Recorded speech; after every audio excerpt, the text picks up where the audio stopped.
आजकल जब हम लोग बात कर रहे हैं मानसिक रोगों की, थोड़ी उसकी अवेयरनेस की, उसके बारे में कुछ कारणों के जानने की, तो आज हम जिक्र करेंगे एक कहानी का भी और एक रोग का भी। तो जो रोग है वो है स्किज़ोफ्रेनिया। स्किज़ोफ्रेनिया सब लोग जानते हैं, ये एक जटिल आनुवंशिक रोग है और इसमें बहुत सी समस्याएं आती हैं। शुरू में पता भी नहीं लग पाती हैं, शक रहना, भ्रम रहना, कानों में आवाज़ें आना, हाइजीन नेगलेक्ट होना, एक तरह से आदमी से जैसे आदमी का आदमी होना छीन लिया जाए, ये है स्किज़ोफ्रेनिया। आदमी का एक्सप्रेशंस, उसका व्यवहार, दोनों आपस में डिस्कनेक्ट हो जाएं, ये है स्किज़ोफ्रेनिया। कई टाइप का होता है, सिंपल, पैरानॉइड, अनडिफरेंशिएटेड और disorganised, non specific, multiple type के स्किज़ोफ्रेनिया होते हैं, जिसका जिक्र हम सब लोग जानते हैं, तो उसका जिक्र बहुत नहीं कर रहे हैं। यहाँ पे मैं बात कर रहा हूँ उसकी एक कहानी की जो जेनेटिक्स से रिलेटेड है। एक पेशेंट हमारे पास दिखाने आती थी, कई सालों से, करीब 7-8 साल से दिखा रही थी, उससे पहले भी दिखा रही थी। पेशेंट की उम्र रही हुई करीब 45 ईयर्स और वो स्किज़ोफ्रेनिक पेशेंट थी, सेटल्ड थी, 6 मंथ्स में, 6 महीने में एक बार दिखाने आती थी। खैर, कहानी यहाँ पर भी स्टार्ट नहीं होती। एक दिन वो अपनी भाभी के साथ आई और भाभी ने बताया कि डॉक्टर साहब, ये इस तरह से मेरी ननद को ये प्रॉब्लम है, मेरी शादी अभी 3 महीने पहले हुई है और मैं परिवार में आई तो मेरी सास ने मुझसे कहा कि ये डॉक्टर ठुकराल को दिखाती हैं और जाकर तुम दिखा लाओ इनको। अच्छा, ननद का पर्चा मैंने देखा, मैं पर्चा देखा तो मेरी सांस अटक गई। मुझे लगा तो स्किज़ोफ्रेनिया है इसको, क्योंकि वो डॉक्टर साहब का पर्चा इतना डिटेल में लिखा रहता है, उसमें एक एक बात लिखी रहती है जो वो अक्सर कहते हैं कि पर्चा अपने पास रखो, किसी को दिखाओ मत, सिर्फ ये जानकारी के लिए है। तो मैंने वो पर्चा देखा और मुझे लगा कि ये मेरे साथ तो बड़ा इनजस्टिस हो गया।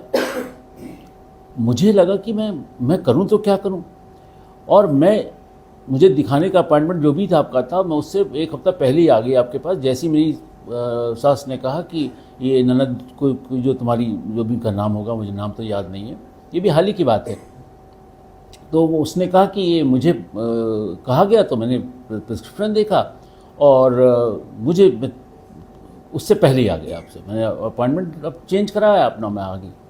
और उसने बताया, जो भी बताया, कि जैसे मैंने आपसे कहा कि शादी अभी हुई, प्रिस्क्रिप्शन देखा, और आके उसने कहा कि जिस दिन से मैंने प्रिस्क्रिप्शन देखा उस दिन से मैंने अपने हस्बैंड से अपने आप को डिस्कनेक्ट कर लिया कि भाई किसी भी हालत में मैं ऐसा नहीं चाहती कि मैं मतलब कोई मेरा फैमिली का एक्सपेंशन हो जाए, मैं प्रेग्नेंट हो जाऊं।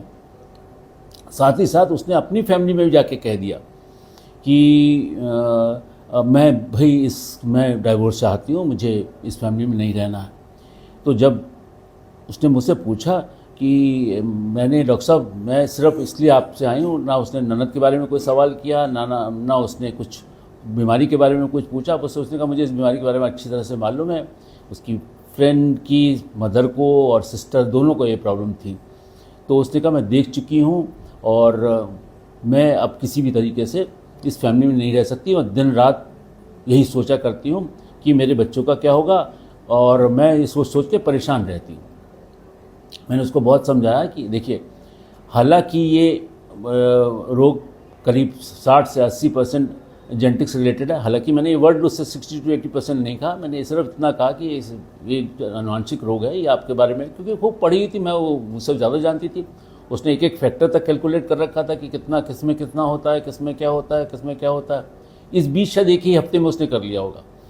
तो उसने मुझसे बहुत कहा, समझाया, मैंने उसको समझाने की बहुत कोशिश करी और ये बताया कि ये इस तरह का है रोग, लेकिन केवल जेनेटिक्स ही एक फैक्टर नहीं है, फैक्टर्स वाला पार्ट जो है वो दूसरे फैक्टर्स भी होते हैं, मतलब एनवायरमेंटल फैक्टर्स भी होते हैं। एनवायरमेंटल फैक्टर्स में प्रीनेटल फैक्टर्स भी होते हैं, मतलब जिस समय प्रेगनेंसी की बात कर रहे हैं तो ठीक है, जेनेटिक्स वाला पार्ट, अब ये मैं आप लोगों को समझाने के लिए कह रहा हूँ कि 60 to 80% जेनेटिक्स रहता है, बल्कि 20% बाहर के फैक्टर्स रहते हैं। और 20% बाहर के फैक्टर्स क्या होंगे, ये भी निर्भर करता है कि वो बच्चे के जन्म के समय क्या क्या फैक्टर्स रहे हैं और बाद में एनवायरनमेंट कैसा कैसा रहा है। इसमें बहुत डिटेल में मैं नहीं जा रहा हूँ, लेकिन सिर्फ मैं आपको बता रहा हूँ कि इतना भ्रम रहता है कुछ पढ़े लिखे लोगों को। आजकल गूगल देख के और लोग भ्रमित हो जाते हैं और उसी जानकारी को वो अपने फेवर में एक्सप्लोर करने की कोशिश करते हैं। तो गूगल में भी वही, आप जो अपनी फेवरेबल इन्फॉर्मेशन मांगेंगे गूगल में भी उसी हिसाब से आपको इन्फॉर्मेशन मिलने लग जाएगी। खैर, बहुत समझाने के बाद भी वो किसी तरीके से राज़ी नहीं हुई कि हम इस मैरिज को कंटिन्यू करेंगे। और मुझसे वो कहने लगे कि ये जब हमारी फैमिली मेम्बर्स इकट्ठा हो तो आप उनको समझा दीजिएगा कि ये मेरी प्रॉब्लम है और मैं इस घर में अब नहीं रह सकती हूँ। खैर, जो भी हुआ, मेरे बहुत एक्सप्लेन करने के बाद कि क्या फैक्टर्स, किस तरह से आप इसको बचा सकते हैं। बाई चांस वो तो इतना सब कह पाई, और कोई व्यक्ति होता तो शायद इतना सोचता भी, इतना कहता भी ना, और या हो सकता उसको जानकारी ना होती। लेकिन फिर भी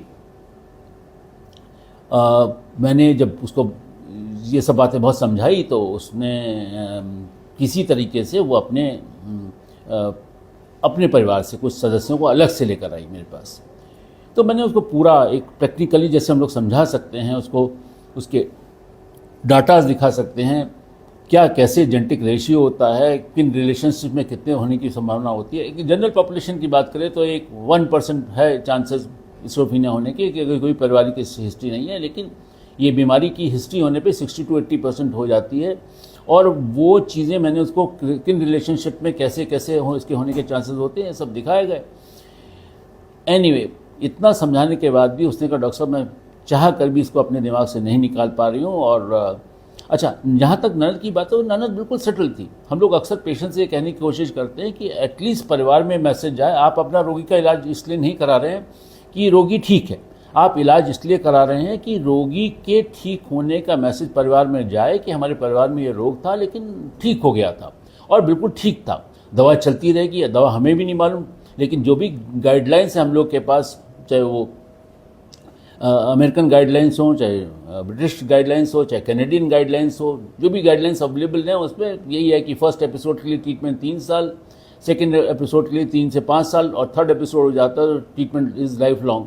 अब ट्रीटमेंट में भी सब कुछ ऐसा नहीं, अक्सर मैंने जैसे बताया ना कि लक्षणों की दवा चलती है, फिर पेशेंट लेता है, छोड़ता है। जो रोग 3 साल में ठीक हो सकता है वो 30 साल तक भी नहीं ठीक हो पाता। और सेकंड बात, इसमें एक कहानी और जोड़ रहा हूँ कि एक जैसे पेशेंट आता है, पेशेंट की एक्सेप्टेंस ऐसी हो जाती है अपनी बीमारियों को लेकर। जैसे अभी एक हाल में गोरखपुर से एक पेशेंट आई, तो उसकी उम्र होगी करीब 40 साल, हस्बैंड की उम्र होगी 44 साल। तो मैंने उससे, वो कई जगह से इलाज करा के आ चुकी थी, तो उसने मुझसे पूछा कि, मैंने पूछा उससे कि कितना इनका फ़ायदा है, तो कितना ठीक है ये। तो कहने लगे कि ये 70% ठीक है। मैंने कहा क्या है, क्या करते हैं, क्या कैसे करते हैं? बोले करते तो डॉक्टर सब कुछ नहीं है, ये तो बस जब से शादी है, मुझे तो पहले किसी ने बताया भी नहीं भी हमारे परिवार में बीमारी थी, इनके परिवार में बीमारी थी, इनके फादर को भी थी शायद। तो वो चीज़ जो है इनका बस ठीक होने का मतलब उसका ये था कि ये बच्चों को स्कूल छोड़ाते हैं और सब्जी वब्जी ले आते हैं बाज़ार से, पारिवारिक बिजनेस है, पैसा वहाँ से हम लोग मिल जाता है तो उन लोगों का काम चल जाता है। तो एक पेशेंट के पास इन्फॉर्मेशन ये हो जाती है कि यही ठीक होना, क्योंकि अब पेशेंट वायलेंट नहीं है, एग्रेसिव नहीं है, शक नहीं करता है, असामान्य व्यवहार नहीं करता, हाइजीन वाला पार्ट थोड़ा सा ठीक है, कहने पर नहा लेता है, बस उनको लगता है ये ठीक है। जबकि इस तरह के मरीज़ पूरी तरह से प्रोडक्टिव हो जाते हैं, और जब प्रोडक्टिव हो जाते हैं तो उनकी एलिमेंट वाला पार्ट एक तरह से कहिए कि परिवार में एटलीस्ट मैसेज तो ये जाएगा कि हाँ स्किज़ोफ्रेनिया था, लेकिन वो उसने पूरी सामान्य ज़िंदगी ली, या उस मैसेज की, उस चीज़ की इम्पोर्टेंस इतनी कम हो जाएगी कि वो किसी का ध्यान भी नहीं जाएगा उस तरफ। तो अब उस पेशेंट की बात तो मैं यहाँ पे रोक रहा हूँ, लेकिन मैं इस ननद की बात जो कर रहा हूँ वो ये है कि ननद सेटल थी, मेरे ख्याल से 6-7 साल से तो हम मुझे ही दिखा रही थी, उससे पहले भी 10-12 साल से ट्रीटमेंट ले रही होगी। लेकिन क्योंकि ट्रीटमेंट में आप सब देखिए, आप सिर्फ दवा पर निर्भर ना रहिए, आप पूरे व्यवहार पर निर्भर रहिए। आप ये देखिए और कौन कौन से उसको ट्रीटमेंट दिए जा सकते हैं, वो व्यवहारिक भी हो सकते हैं, वो हम लोग के यहाँ और जो उपलब्ध नॉन इन्वेजिव टेक्निक्स हैं वो हो सकती हैं, समय समय पे फैमिली की काउंसलिंग हो सकती है, समय समय पे जांचें हो सकती हैं, और हम लोग के यहाँ तो एक तरह से पूरा हमने बताया किस तरह से, देखिए मैंने उसका प्रोफाइल भी उसकी भाभी को दिखाया कि देखिए इनका ये प्रोफाइल है, और हम लोग हर पेशेंट का कराते हैं। अक्सर पेशेंट उनके लिए थोड़ा सा वो भी होते हैं कि उसमें सब कुछ है। अरे जो बीमारी जिसमें आपको मेडिसिन इतने लंबे समय तक खानी है, तो एटलीस्ट आपका एक प्रोफाइल तो हमारे पास होना चाहिए। हम लोग उस प्रोफाइल को पूरा कराते हैं, उसमें एक एक चीज़ मेंशन होती है, क्या किस समय दिया गया, कितना दिया, वो इतना इन डेप्थ इन्फॉर्मेशन हमारे पास पहले से हो जाती है कि हमको मालूम रहता है कि इसके परिवार को क्या संदेश देना। तब जाके वो किस तरह से संतुष्ट हम उसको कर पाए कि किस तरह से ट्रीटमेंट हमने दिया, किस तरह से सेटल है, किस तरह से इसकी जो स्किज़ोफ्रेनिया को पहले डिमेंशिया प्रीकॉक्स भी कहा जाता था एक ज़माने में, कि इसमें डिजेनरेशन ब्रेन का उसी दिन से शुरू हो जाता है जिनसे स्किज़ोफ्रेनिया होता है। तो ये भी बताया गया किस तरह से हम लोग बौद्धिक क्षमताओं पर नियंत्रण रखते हैं, कौन कौन सी, केवल सिर्फ ऐसी दवाएं जो उसके हेलुसिनेशंस कंट्रोल कर लें या उसके बिहेवियर को कंट्रोल कर लें, इनफैक्ट वो भी कंट्रोल नहीं होते। अगर आप मेडिसिन को प्रॉपरली नहीं दे रहे और उसको उसके हेल्थ को नहीं मेंटेन कर रहे, उसकी ब्रेन की कैपेबिलिटीज़ को मेंटेन नहीं कर, तो ये चीज़ें भी ठीक नहीं हो पाती हैं। वो इतना हम लोग का कम्प्रहेंसिव मैनेजमेंट वाला पार्ट रहता है, उसमें पेशेंट कभी कभी झुंझलाते भी हैं कि इतना वहाँ जाते तो 2 टेबलेट लिख देते हैं और ऐसा हो जाता है और वैसा हो जाता है। खैर उस बारे में मुझे बहुत कहना नहीं है। मैं जानता हूँ पेशेंट का आपको अगर पहचानना है तो आपको उसको चेहरे से समझ में आ जाएगा कि वो कितना ठीक है, उसकी आईज से समझ में आ जाएगा, उसके बॉडी के मूवमेंट से समझ में आ जाएगा, उसकी प्रोडक्टिविटी से समझ में आएगा। जब तक ये नहीं देंगे तब तक वो पेशेंट ठीक नहीं माना जाएगा।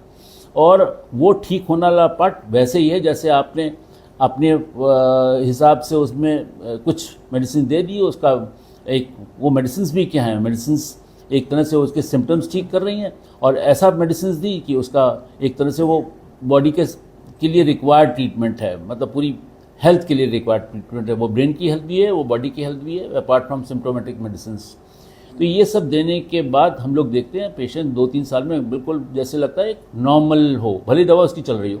और फिर हम लोग आ जाते हैं उसको प्रोडक्टिविटी पे कि उसको कितना प्रोडक्टिव बनना है।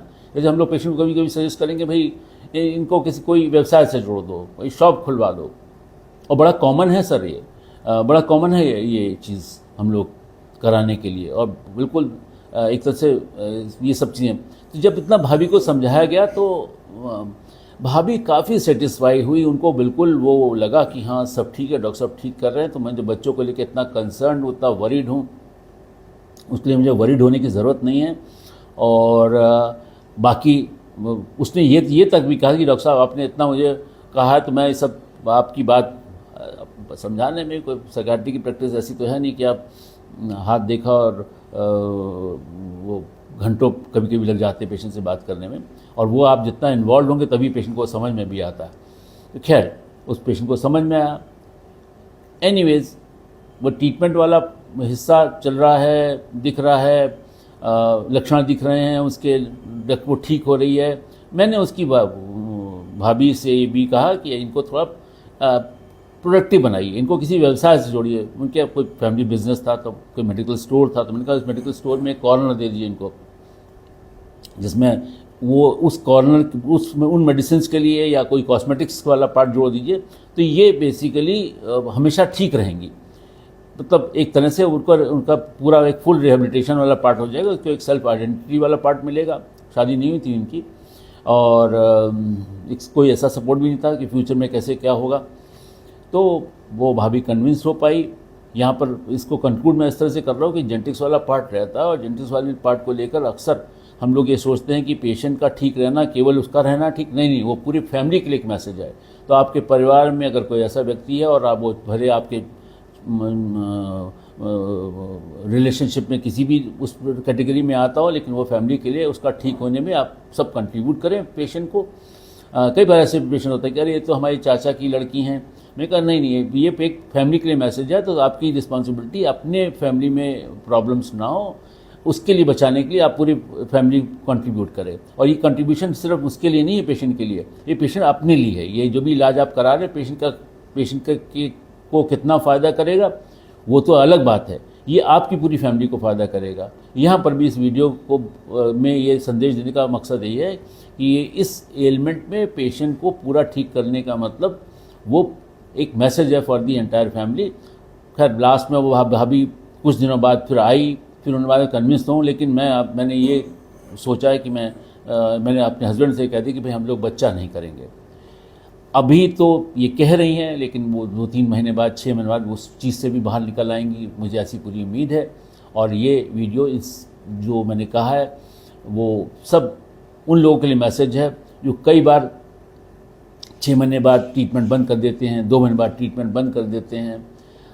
एक चीज़ लास्ट में मैं और कहना चाहूँगा, उलझन घबराहट व्यवहार में परिवर्तन एक अलार्म है कि ब्रेन स्वस्थ नहीं है। उलझन घबराहट एक अलार्म है कि बॉडी स्वस्थ नहीं है। उलझन घबराहट नेग्लेक्ट होता रहता है और 5-10 साल बाद, 15 साल बाद ये सब वही आपको जो रोग दिखते हैं, चाहे फिजिकल दिखें, चाहे शारीरिक दिखें, चाहे मनोशारीरिक दिखें, सब एक ही 70% रोग सब ब्रेन से ही जुड़े हुए हैं। 30% रोग यही रोग बाद में शारीरिक रोगों में परिवर्तित हो जाते हैं, जिसके लिए आप फिर अस्पतालों के चक्कर लगाते रहते हैं और ज़िंदगी भर मतलब समय पे या उलझन घबराहट को नियंत्रित करना, नींद खराब होने को नियंत्रित करना एक प्रकार से आपका जीवन भर का वो है ठीक रहने का तरीका। तो साइकियाट्री एक कोई केवल वो नहीं है, ह्यूमन बिहेवियर साइंस एक इस तरह की साइंस है जो आपको वैसे भी एक कंफर्टेबल स्टेट में रखने वाली है हमेशा। और कभी भी इस तरह की कोई प्रॉब्लम हो तो उसको अगर आपने उस समय ठीक से ले लिया, उस समय प्रॉपरली कंसल्ट कर लिया, तो एक तरह से ज़िंदगी भर के लिए आपको अपने सारे जितने भी मेजर डिसऑर्डर्स आने वाले हैं, क्रिटिकल कंडीशंस आने वाली हैं, उन सबसे अपने को मुक्त कर लिया। साइकियाट्री कितनी इम्पॉर्टेंट है, it's a human behaviour science जो उलझन घबराहट को नियंत्रित करना की सबसे पहली कक्षा है, जो हर बीमारी का मूल कारण है। हर बीमारी उलझन घबराहट से ही शुरू होती है। Thank you.